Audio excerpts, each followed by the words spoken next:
এমন একটা সময় এলো যখন নিজের দলের কর্মী প্রকাশ্যে বললেন, আমি আর এই দল করব না।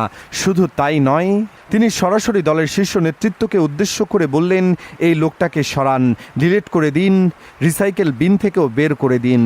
কি এমন ঘটল যে একজন দলীয় কর্মী এতটাই ক্ষুব্ধ হয়ে পড়লেন? আর এই ঘটনার পেছনের যে সত্যটা লুকিয়ে আছে সেটা জানলে আপনিও চুপ করে বসে থাকতে পারবেন না।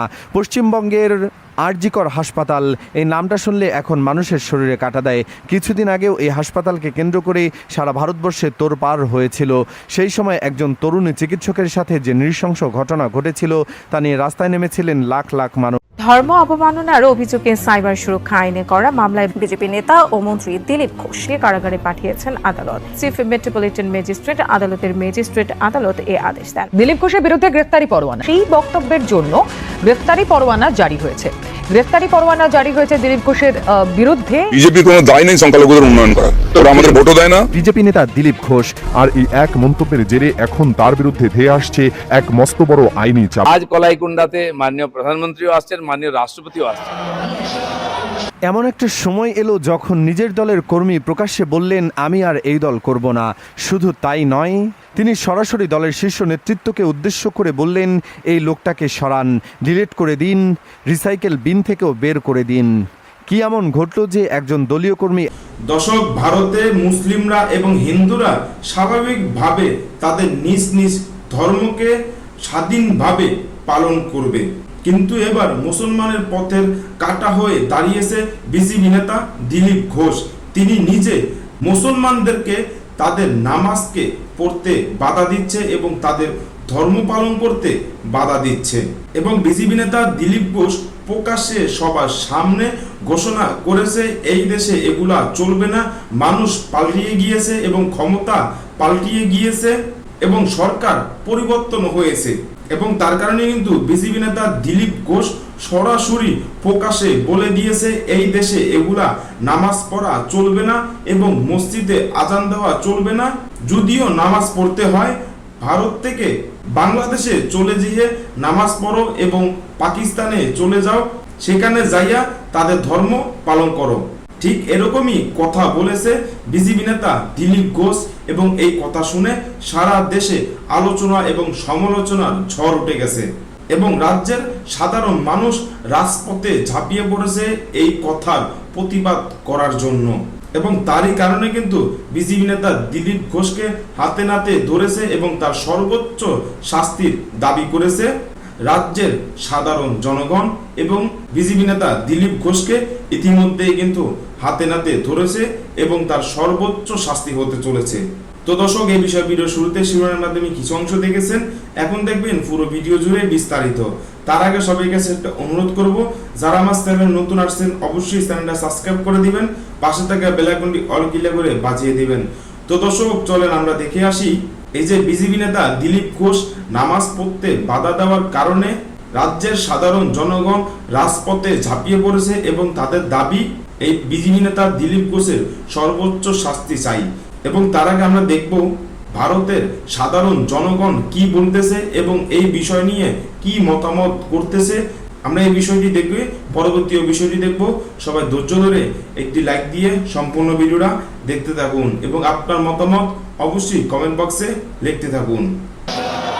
এমন একটা সময় এলো যখন নিজের দলের কর্মী প্রকাশ্যে বললেন, আমি আর এই দল করব না। শুধু তাই নয়, তিনি সরাসরি দলের শীর্ষ নেতৃত্বকে উদ্দেশ্য করে বললেন, এই লোকটাকে সরান, ডিলিট করে দিন, রিসাইকেল বিন থেকেও বের করে দিন। কি এমন ঘটল যে একজন দলীয় কর্মী এতটাই ক্ষুব্ধ হয়ে পড়লেন? আর এই ঘটনার পেছনের যে সত্যটা লুকিয়ে আছে সেটা জানলে আপনিও চুপ করে বসে থাকতে পারবেন না। পশ্চিমবঙ্গের আরজিকর হাসপাতাল, এই নামটা শুনলে এখন মানুষের শরীরে কাঁটা দেয়। কিছুদিন আগেও এই হাসপাতালকে কেন্দ্র করে সারা ভারতবর্ষে তোড়পাড় হয়েছিল। সেই সময় একজন তরুণী চিকিৎসকের সাথে যে নৃশংস ঘটনা ঘটেছিল তা নিয়ে রাস্তায় নেমেছিলেন লাখ লাখ মানুষ। গণমাধ্যমগুলো দিনরাত সেই খবর প্রচার করছিল, সামাজিক যোগাযোগ মাধ্যমে ঝড় বয়ে গিয়েছিল। সেই সময় রাজ্য সরকারকে কাঠগড়ায় দাঁড় করানো হয়েছিল, তৃণমূল কংগ্রেসকে তীব্র সমালোচনার মুখে পড়তে হয়েছিল। কিন্তু এবার একই জায়গায় আবারও একটি মর্মান্তিক ঘটনা ঘটেছে বলে অভিযোগ উঠেছে। তবে এবারের চিত্রটা সম্পূর্ণ আলাদা, কারণ এবার অভিযোগের আঙুল উঠেছে কেন্দ্রীয় নিরাপত্তা বাহিনীর দিকে। হ্যাঁ, সিআইএসএফ বা সেন্ট্রাল ইন্ডাস্ট্রিয়াল সিকিউরিটি ফোর্স, যাদের হাতে আরজিকর হাসপাতালের নিরাপত্তার দায়িত্ব তুলে দেওয়া হয়েছিল গত ঘটনার পর, যে বাহিনীকে আনা হয়েছিল রক্ষা কবচ হিসেবে, অভিযোগ উঠেছে তারাই এবার ভক্ষকের ভূমিকায় অবতীর্ণ হয়েছে। একজন রোগীর পরিবারের নারী সদস্যের বিরুদ্ধে অশোভন আচরণের অভিযোগ উঠেছে একজন সিআইএসএফ জওয়ানের বিরুদ্ধে। আর এই খবরটা যখন প্রকাশ্যে আসে তখনই শুরু হয় আসল ঝড়। তবে সেই ঝড়টা যেদিক থেকে আসার কথা ছিল সেদিক থেকে আসেনি, ঝড়টা এসেছে অভিযুক্তদের নিজের দলের ভেতর থেকেই। এই ঘটনার পর সামাজিক যোগাযোগ মাধ্যমে একটি ভিডিও দ্রুত ছড়িয়ে পড়ে। সেই ভিডিওতে একজন বিজেপি কর্মী, যিনি দীর্ঘদিন ধরে দলের হয়ে কাজ করে আসছেন, তিনি প্রকাশ্যে এমন কিছু কথা বললেন যা শুনে স্তব্ধ হয়ে যায় সবাই। তিনি সরাসরি বলেন, আমি আজকের বিজেপি করা ছেড়ে দেব। শুধু তাই নয়, তিনি দলের একজন শীর্ষ নেতাকে উদ্দেশ্য করে বললেন, এই মানুষটাকে হঠাৎ সরিয়ে দিন, একদম ডিলিট করে রিসাইকেল বিন থেকেও বের করে দিন। তার কণ্ঠে ছিল গভীর ক্ষোভ, হতাশা আর অসহায়ত্ব। 15 বছর ধরে যে দলের জন্য খেটেছেন, সেই দলের নেতৃত্বের প্রতি তিনি আর আস্থা রাখতে পারছেন না বলে জানিয়ে দিলেন। যখন রাজ্য সরকারের আমলে এই ধরনের ঘটনা ঘটেছিল তখন তো সারা দেশ জুড়ে তোলপাড় হয়েছিল, মিডিয়া দিনরাত কাভারেজ দিয়েছিল, আন্দোলন হয়েছিল।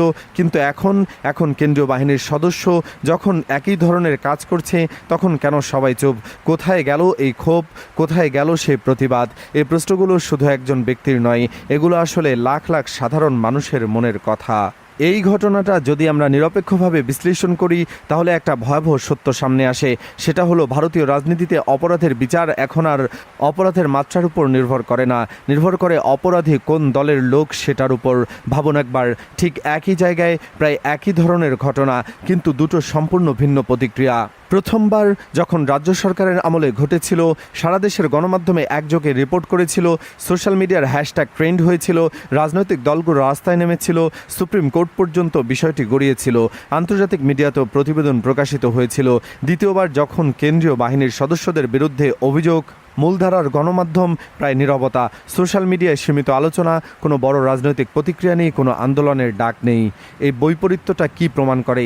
এটা প্রমাণ করে যে আমাদের দেশের একটি নারীর সম্মান, তার নিরাপত্তা, তার অধিকার, এসব কিছুই এখন রাজনৈতিক সুবিধার হাতিয়ারে পরিণত হয়েছে। যখন দরকার তখন চিৎকার, যখন দরকার নেই তখন পিনপতন, নীরবতা।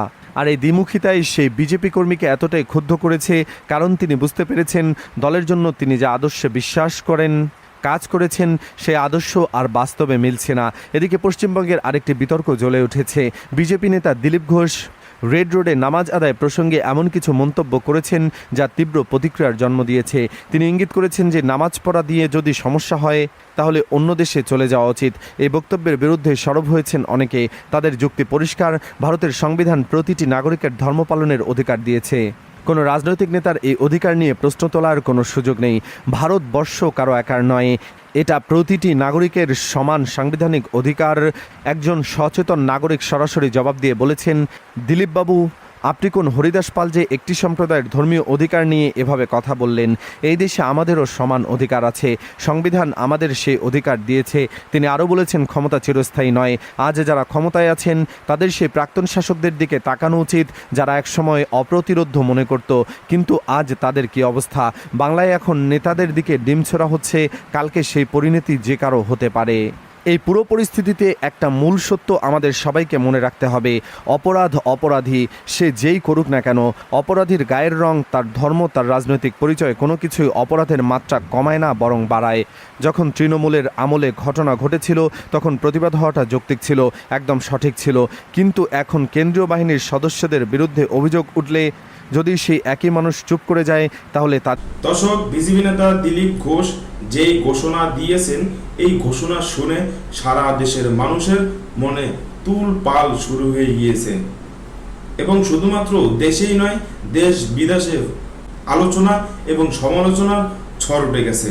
কারণ দিলীপ ঘোষ যে ঘোষণা করেছিল সেটা কিন্তু রাষ্ট্রীয়ভাবে অপরাধ এবং রাষ্ট্রের সংবিধান অনুযায়ী কিন্তু বোঝা যাচ্ছে তিনি রাষ্ট্রের সংবিধানকে ভঙ্গন করেছে এবং লঙ্ঘন করেছে। এবং শুধুমাত্র তাই নয়, বিজেপি নেতা যেই কথা বলেছে সেই কথাই অনুযায়ী কিন্তু বোঝা যাচ্ছে তিনি রাষ্ট্র দ্বিধা করেছে এবং রাষ্ট্রের সাথে অপরাধ করেছে এবং রাষ্ট্রের মানুষের সাথে, সাধারণ জনগণের সাথে তিনি অন্যায় করেছে। যেখানে সংবিধান অনুযায়ী কিন্তু বোঝা যাচ্ছে যার যার দেশে তার তার ধর্ম পালন করতে পারবে এবং স্বাধীনভাবে। কিন্তু মুসলমানের ধর্মর সামনেই কিন্তু মুসলমানের পথের কাটা হয়ে দাঁড়িয়েছে এই বিজিবি নেতাকর্মীরা, বিজিবি নেতা সুধীন্দ্র অধিকার এবং বিজিবি নেতা দিলীপ ঘোষ। তারা দুজনই একের পর এক বিতর্কিত প্রশ্ন করে আলোচনা এবং সমালোচনা ঝড় উঠিয়ে দিয়েছে এবং বিজিবি ক্ষমতায় আসার পরে বিতর্কিত ঘোষণা করে সারা দেশকে তুলপাড় শুরু করে দিয়েছে। শুধুমাত্র তাই নয়, মুসলমানের ধর্ম পালন করতে বাধা দিয়েছে এবং নামাজ পড়তে বাধা দিয়েছে, মসজিদে আজান দিতে বাধা দিয়েছে এবং মসজিদ মাদ্রাসাকে বন্ধ করার ঘোষণা দিয়েছে। পশু কোরবানকে নিয়ে আলোচনা এবং সমালোচনা ঝড় উঠিয়ে দিয়েছে এবং পশু কোরবানকে একেবারের জন্য নিষিদ্ধ করে দিয়েছে এই বিজিবি নেতাকর্মীরা। এবং শুধুমাত্র তাই নয়, ভারতের প্রত্যেক মুসলিমদের উপরে অন্যায় এবং অত্যাচার করতেছে এই বিজিবি নেতাকর্মীরা, যা এবার দেশ এবং বিদেশে আলোচনা এবং সমালোচনার ঝড় উঠিয়ে দিয়েছে। যার কারণেই কিন্তু ভারতের মুসলিম জনতা এবং হিন্দু জনতা, সাধারণ জনতা সহ্য করতে না পেরে রাজপথে ঝাঁপিয়ে পড়েছে এবং তারা প্রতিবাদ শুরু করে দিয়েছে এবং তাদের মুখে কথা শুধুমাত্র একটাই, এই বিজিবি নেতাকর্মীদের বিরুদ্ধে দ্রুত অ্যাকশন নিতে হবে এবং তাদেরকে ধরে তাদের সর্বোচ্চ শাস্তি দিতে হবে। কারণ মুসলমানের সাথে এবং হিন্দু ধর্মের মানুষের সাথেও যে অন্যায় অত্যাচার করেছে এই বিজিবি নেতাকর্মীরা, তা কিছুতেই সহ্য করার মতো নয়। তো দর্শক, আজকে পর্যন্ত রইল, পরবর্তী ভিডিও নিয়ে আবারও আসবো আপনাদের সামনে। সবাই ভালো থাকবেন, সুস্থ থাকবেন, সবাইকে আল্লাহ হাফেজ।